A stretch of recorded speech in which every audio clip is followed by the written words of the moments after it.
Go faster.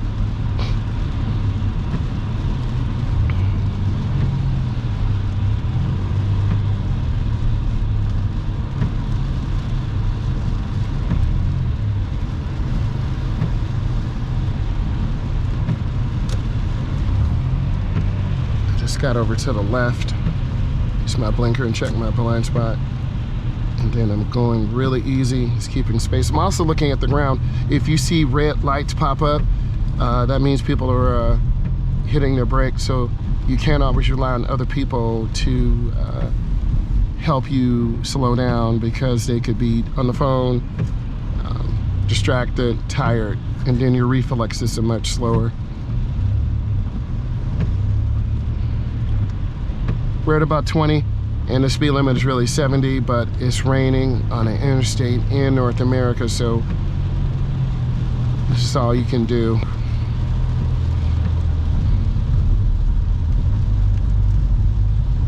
I don't want to be in the blind spot of this truck. I don't want the spray coming up, and you can hear it.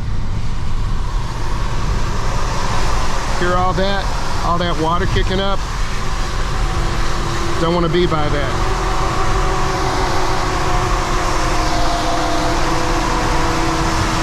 That's something incredible. Whoa, boy. I want to stay away from that.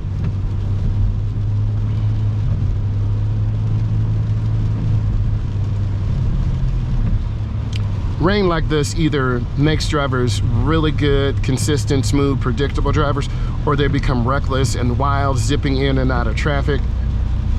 Everyone's pretty consistent. They really can't go anywhere. Man, look how big that semi truck is. That is huge.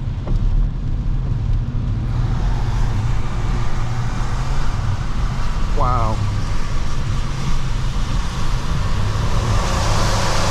Man, that's a lot of weight. Probably over 80,000.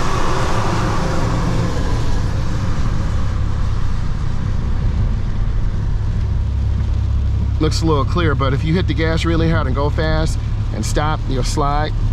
So you just want to gradually pick up speed. Like I'm back at 60 now, but I see a lot of brake lights, and I'm trying to drive in the grooves. So just being predictable, taking your time.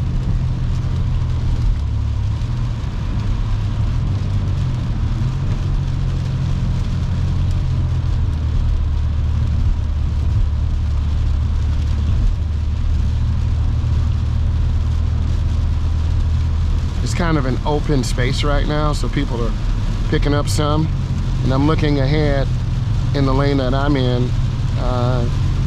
They're moving a bit faster, so I just want to stay smooth. I'm not trying to overpower the car or the tires on the road. You definitely do hold the wheel a little tighter, I will say.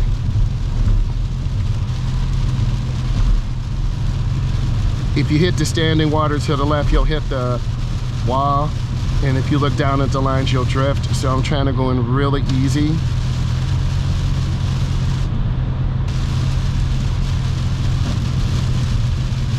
The truck drivers are doing it. Semi-truck drivers, they're standing in mid lane. Whoa, I just drifted because I was staring at that truck. So you can see how easy, if you lose focus 1 second, you'd start drifting. My heart is definitely pounding by this semi-truck.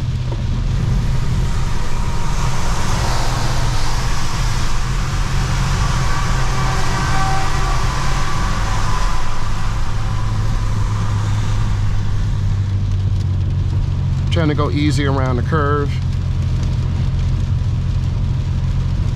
Be real smooth.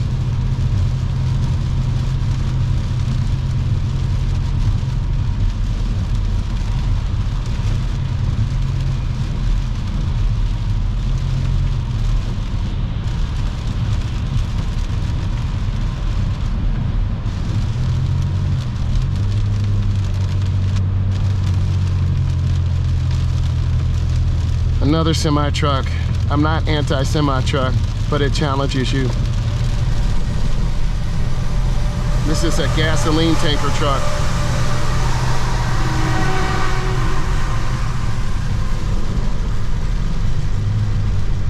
curve is really notorious for a lot of crashes, so I'm trying to go in really easy. You need to know the roads that you're on, the strengths, the weaknesses.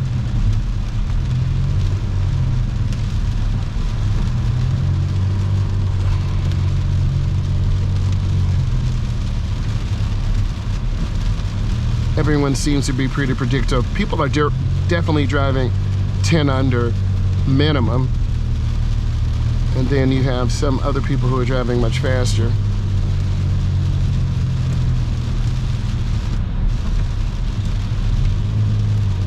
I'm not trying to be really smooth on the throttle, not trying to hit it really hard, and just really using my vision. And if I increase my space, I lift my foot. If I decrease, listen to me, if I decrease my space, I accelerate. So I'm just trying to keep space.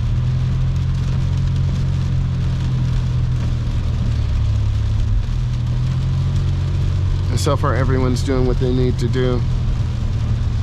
Meaning driving at a slower speed, being smoother, not cutting lanes.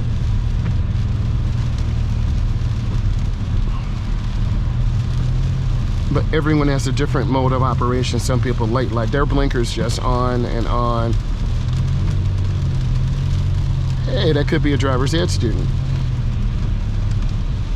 So that does confuse people, because the blinker's just on all the time. Yeah, it is a student driver. How about that?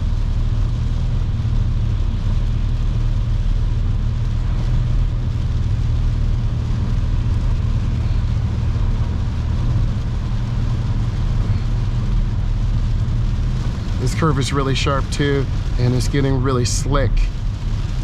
So I'm just lifting my foot and squeezing my brakes really easy. So I have about 1.5 miles before I need to get all the way over to the right. I need to start doing that now. So I'm looking for gaps. Here's a gap, here's a space, and I slide right in. It is a little stressful. You can definitely see all these cars, and I'm just trying to take my time. Be smooth, be predictable. You can see all the volume of traffic, and then your anxiety does definitely go up. This is, whoa, this is definitely real out here. It's heavy on both sides. There's a lot of semi-trucks though.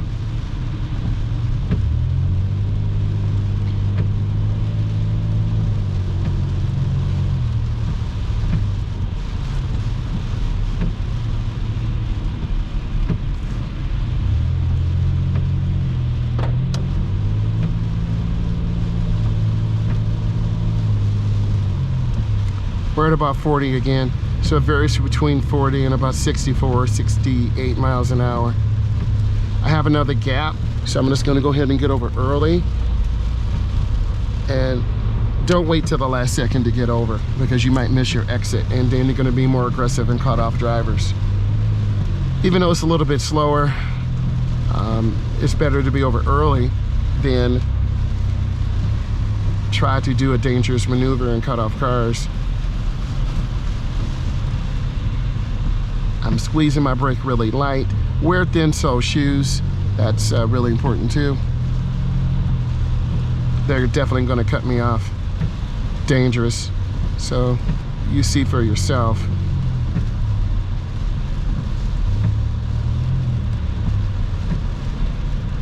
You can tell they're in a hurry. They're right on top of that vehicle. You might be able to hear the sound of the motor when I accelerate or lift my foot. My foot is lifted right now, just keeping my space. We're almost at the laboratory. See, I lost space. See that? And it's dangerous. And I'm looking, I definitely don't want to get rear-ended.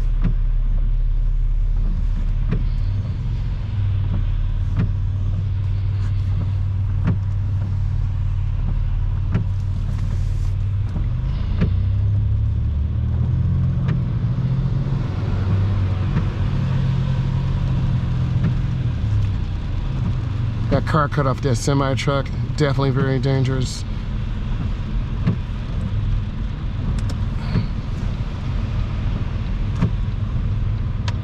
This is a very dangerous exit because it backs up 50 to 100 cars and people aren't paying attention.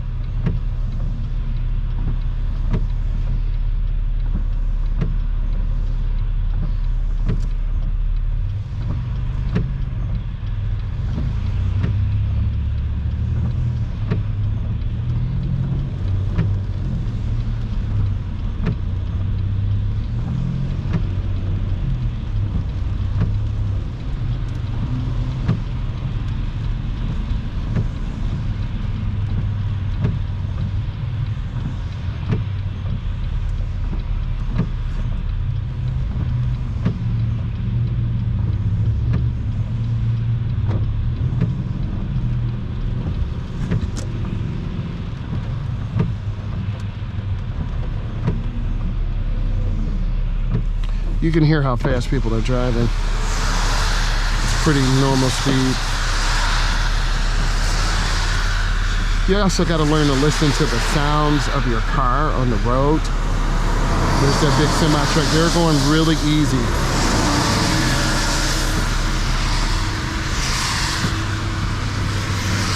About 50 cars on this ramp. You can see the tires that have come off cars.